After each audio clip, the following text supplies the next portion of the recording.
వరలక్ష్మి వ్రతంలో తాంబూలం ఏ విధంగా సమర్పించాలి ఈ వీడియోలో తెలుసుకుందాం. ఈ వీడియో సేవ్ చేసుకొని పెట్టుకోండి, మీ మిత్రులందరికీ కూడా షేర్ చేయండి.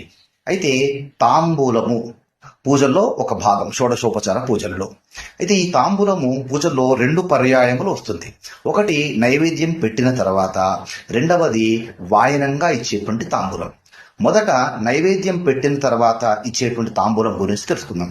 నైవేద్యం తర్వాత పెట్టేటువంటి తాంబూలంలో చాలా మంది ఏం చేస్తుంటారు అంటే, తమలపాకులతో పాటు 2 అరటిపండ్లు పెట్టేసి 2 రూపాయి బిళ్ళలు కూడా పెడుతూ ఉంటారు. ఇలా పెట్టకూడదు. ఎందుకంటే ఇది నైవేద్యం తర్వాత అమ్మవారు సేవించడానికి, అంటే తినడం కోసం ఇచ్చేటువంటి తాంబూలం, ముఖ సువాసనార్థం అని అంటారు.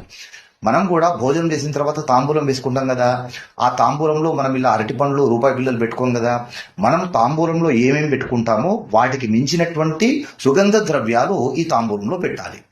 2 మంచి తమలపాకులు కడిగినటువంటివి, శుభ్రం చేసినటువంటివి, వాటికి తొడిమెలు తీసేయాలి. ఇలా శుభ్రం చేసుకున్నటువంటి తమలపాకుల్లో జాజికాయ, జాపత్రి, లవంగాలు, పచ్చకర్పూరము, ఇలాచీలు, తక్కువలము అని లభిస్తుంది.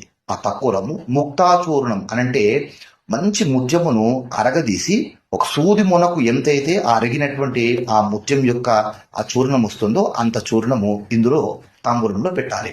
పూగీ ఫలైస్స కర్పూరై నాగవల్లి దళైర్యుతం ముక్తాచూర్ణ సమాయుక్తం తాంబూలం ప్రతిగృహ్యతాం అని తాంబూల మంత్రంలో చెప్తారు.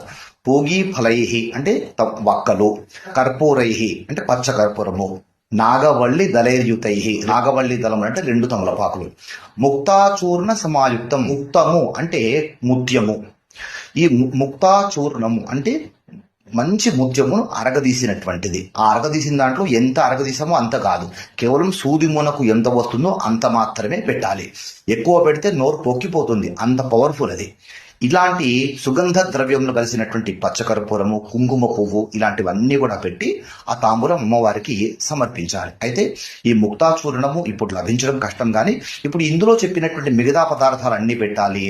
అరటి పండ్లు, రూపాయి బిళ్ళలు, ఖర్జూర పండ్లు పెట్టకూడదు.